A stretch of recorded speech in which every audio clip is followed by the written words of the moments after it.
Hey guys, welcome to Tutorial Guru. Today we'll be learning how to unmute someone on WhatsApp, and now let's dive right in.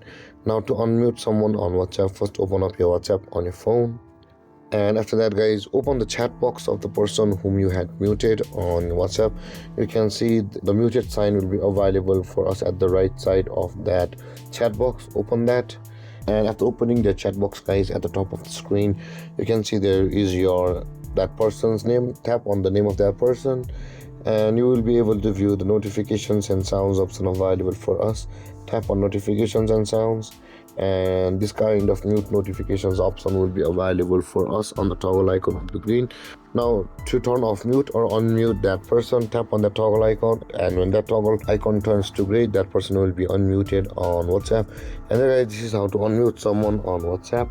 And if you have any confusions or questions regarding the topic, feel free to comment in the comment section below, and don't forget to like, subscribe and hit that bell icon for more videos. Thank you for watching guys. Peace.